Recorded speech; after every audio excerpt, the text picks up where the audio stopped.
പെഹൽഗാം ഭീകരാക്രമണത്തിൽ സുരക്ഷാ സേന വീട് തകർത്ത ത്രാലിലെ ഭീകരൻ ആസിഫ് ഷേഖിന്റെ വീട്ടിൽ 24 വാർത്താ സംഘമെത്തി. ആസിഫ് ഷേഖ് മാസങ്ങളായി ഈ വീട്ടിൽ വരാറില്ല എന്നാണ് നാട്ടുകാർ പറഞ്ഞത്. സഹോദരന് പങ്കുണ്ടെങ്കിൽ പിടികൂടി ശിക്ഷിക്കണമെന്നും മുത്തശ്ശന്റെ വീടാണ് സുരക്ഷാ സേന പൊളിച്ചതെന്നും സഹോദരി ആസിഫ 24നോട് പറഞ്ഞു. ബൽറാം നെടുങ്ങാടി തയ്യാറാക്കിയ റിപ്പോർട്ട്. ഭീകരാക്രമണത്തിൽ പങ്കെടുത്ത ആസിഫ് ഷെയ്ഖിൻ്റെ വീട്ടിലാണ് ഞാനിപ്പോൾ ഉള്ളത്. ത്രാലിലാണ് ഈ വീട് ഉള്ളത്. ഇവിടെ ഈ ആക്രമണത്തിൽ ആസിഫിൻ്റെ പങ്കുമായി ബന്ധപ്പെട്ട് വ്യക്തമായ തെളിവുകൾ അധികൃതർക്ക് ലഭിച്ചിരുന്നു, ഏജൻസികൾക്ക് ലഭിച്ചിരുന്നു. നേരിട്ട് തന്നെ ഈ ആക്രമണത്തിൽ പങ്കെടുത്തിരുന്നു ഇയാൾ എന്നതുമായി ബന്ധപ്പെട്ട് തെളിവുകളും മൊഴികളും ലഭിച്ചിരുന്നു. ഇതിന്റെ അടിസ്ഥാനത്തിൽ ആസിഫ് അടക്കമുള്ള ഈ ആക്രമണത്തിൽ പങ്കെടുത്ത ഭീകരർക്ക് വേണ്ടിയുള്ള തെരച്ചിൽ ഊർജിതമാക്കുകയാണ് നടക്കുകയാണ്. അതിനിടെയാണ് ഇത്തരത്തിൽ ഒരു നടപടി ഉണ്ടായിരിക്കുന്നത്.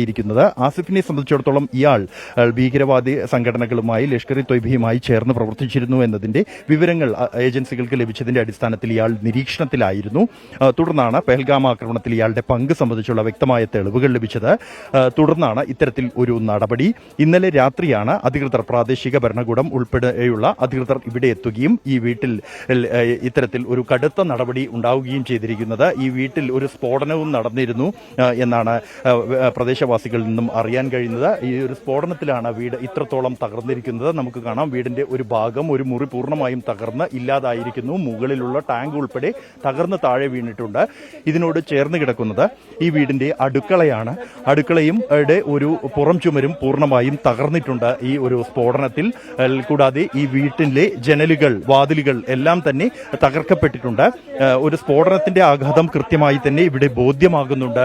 ഈ വീട്ടിൽ നിന്നുള്ള ദൃശ്യങ്ങളിൽ നിന്ന് തന്നെ ഇത്തരത്തിൽ ഒരു നടപടി ഉണ്ടാകുന്ന ഘട്ടത്തിൽ വീട്ടിൽ മറ്റാരും ഉണ്ടായിരുന്നില്ല എന്നാണ് ആസിഫിന്റെ ബന്ധുക്കൾ പറയുന്നത്. चार वालों का घर क्यों तबाह किया? ये चार मतलब जो मेरे कजन हैं, चाचा हैं, उनका घर है. चलो जाके हम आसिफ के घर को ब्लास्ट कर दें. ये आसिफ का घर कहाँ से हुआ, जबकि ये उसके पेपर्स उसके अबू के नाम के नहीं है, उसके अबू के नाम नहीं है, उसके दादा जो है परदादा के नाम के वो काका पेपर्स हैं इसके. तो आसिफ का कहाँ से बना था ये? अभी कहाँ से बना था? अगर आसिफ को एक कमरा आता उसको फिर ब्लास्ट करते, जबकि उसके वो पेपर्स वगैरह बनते.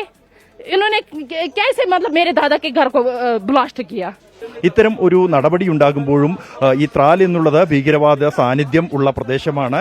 നേരത്തെ സ്ഥിരമായി ഏറ്റുമുട്ടലുകൾ ഉണ്ടായിരുന്ന, പ്രാദേശികമായി ഭീകരവാദികൾക്ക് സഹായം ചെയ്തു എന്ന പേരിൽ നിരവധി പേർ കേസുകൾ നേരിടുന്ന ഒരു പ്രദേശമാണ്.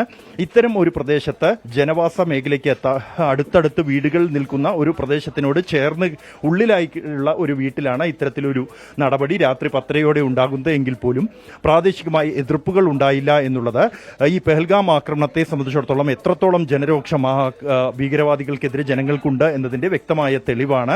ആക്രമണം നടത്തിയത് ഇവിടെയുള്ള ജനജീവിതത്തെ പോലും ബാധിക്കുന്ന ഒരു ഭീകരാക്രമണമായി ഇത് എന്ന വിലയിരുത്തൽ പ്രദേശവാസികളിൽ നിന്നുണ്ട്. അതിന് ഈ ഉത്തരവാദികൾക്കെതിരെ കടുത്ത നടപടിയെടുക്കണം എന്ന ആവശ്യം ഉയർന്നിട്ടുണ്ട്. ഈ ഒരു ആവശ്യം നിലനിൽക്കെയുണ്ടായ നടപടിക്കെതിരെ ത്രാൽ പോലെ ഭീകരവാദ സാന്നിധ്യം വളരെ കൂടുതലുള്ള ഒരു പ്രദേശത്ത് നിന്ന് പോലും എതിർപ്പ് ഉയർന്നില്ല എന്നുള്ളത് കൊണ്ട് തന്നെ ഈ പ്രദേശവാസികളുടെ സഹകരണം ഈ നടപടിക്ക് ഉണ്ടായിരുന്നു എന്നുള്ളത് വ്യക്തമാണ്. അതേസമയം ഈ ഭീകരവാദികൾക്ക് വേണ്ടിയുള്ള അന്വേഷണം അത് തുടരുകയാണ്. വനമേഖല ഉൾപ്പെടെ സുരക്ഷാ സേന അരിച്ചു പെറുക്കുകയാണ് ഭീകരവാദികൾക്ക് വേണ്ടി. അതിനിടെയാണ് ഭീകരവാദികളുടെ പ്രാദേശികമായി ഈ ഭീകരാക്രമണത്തിൽ പങ്കെടുത്ത 2 ഭീകരവാദികളുടെയും വീട്ടിന് നേരെ ഇത്തരത്തിൽ ഒരു നടപടി അധികൃതരുടെ ഭാഗത്തു നിന്നും ഉണ്ടായിരിക്കുന്നത്. ത്രാലിൽ നിന്നും ജോഗേഷ് സിംഗിനൊപ്പം ബൽറാം നെടുങ്ങാടി, 24. ഇത് ത്രാലിൽ നിന്നുള്ളതായിരുന്നു ആ ദൃശ്യങ്ങൾ. അത് ഈ ആസിഫ് ഷെയ്ഖ് എന്ന ഭീകരന്റെ വീടാണ് തകർത്തത്. അവിടുത്തെ പ്രാദേശിക ഭരണകൂടവും സുരക്ഷാ സേനയും സംയുക്തമായി സ്ഫോടക വസ്തു ഉപയോഗിച്ച് തകർക്കുകയായിരുന്നു. ത്രാലൊക്കെ വളരെ സെൻസിറ്റീവായ പ്രദേശമാണ്. പണ്ടുകാലങ്ങളിൽ ഭീകരവിരുദ്ധ നീക്കങ്ങൾക്ക് എതിരെ, സൈന്യത്തിനൊക്കെ എതിരെ വലിയ ആക്രമണങ്ങൾ നടന്ന സ്ഥലമാണ്. പക്ഷെ അവിടെ പോലും സുരക്ഷാ സേനയും പ്രാദേശിക ഭരണകൂടവും ഇത്തരം ഒരു നീക്കം നടത്തുമ്പോൾ അതിനൊപ്പമാണ് അവിടുത്തെ നാട്ടുകാർ എന്നതാണ് ഇത്തവണത്തെ ഭീകരരുടെ നീക്കങ്ങൾക്ക് കിട്ടിയ ഏറ്റവും വലിയ തിരിച്ചടി എന്ന് നേരത്തെ ബൽറാം സൂചിപ്പിച്ചത് വളരെ ശരി തന്നെയാണ്. അതുതന്നെയാണ് അവിടെ നിന്നുള്ള ദൃശ്യങ്ങളാകെ വ്യക്തമാക്കുകയും ചെയ്യുന്നത്.